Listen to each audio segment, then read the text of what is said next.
د رزق د تنګۍ د ختمېدو دپاره او د ډیر زیات حلال رزق حاصلولو دپاره یو بهترین او مجرب عمل. مسلمانانو ورونو، نن سبا که موږ او تاسو سوچ وکړو، هر مسلمان ته د رزق تنګي یو غټه پریشانی جوړه شوې ده او د هر مسلمان دا خواهش وي چې زه ډیر زیات حلال رزق وګټم او الله ماته ډیر زیات حلال رزق راکړي.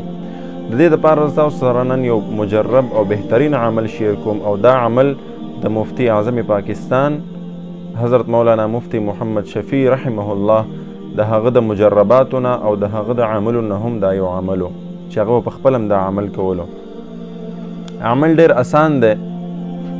د سحر لمونځ نه پس به 80 پیرې 80 مرتبه 70 مرتبه د قرآن مجید یو آیات دی د 25مې سپارې، دغه آیات به د سحر لمونځ نه پس 80 پیرې وایي او په پابندۍ سره به یې وایي.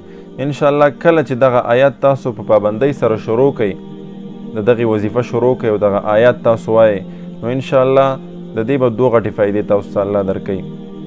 یو دا چې الله رب العزت به ستاسو د رزق تنګي مکمل ختمه کړي، او دویم دا چې الله رب العزت به ډیر زیات حلال رزق درکړي، ډیر انتهایی حلال رزق به الله درکوي انشاءالله د دغې عمل په برکت سره. آیات به انشاءالله تاسو سره مونږ په دې سکرین باندې شو کو او صدا سي دی: بسم الله الرحمن الرحیم، الله لطیف بعباده یرزق من یشاء وهو القوی العزیز. ډیر آسان آیات ته، هر مسلمان دی یاد کی، په یاد یې یادولی شي، که نه نو قرآن کې دی وایي په 25مه سپاره کې دغه آیات، او ډیر یو مجرب عمل دی، برکت والا عمل دی. کوشش وکړئ دغه عمل شروع کړئ، انشاءالله الله به ستاسو د رزق تنګي هم ختمه کړي او الله به ورته ډیر زیات حلال رزق درکړي. الله دې زموږ او ستاسو حامی او ناصر شي. کوشش وکړئ دغه ویډیو د نورو مسلمانانو سره هم ضرور شیر کړئ او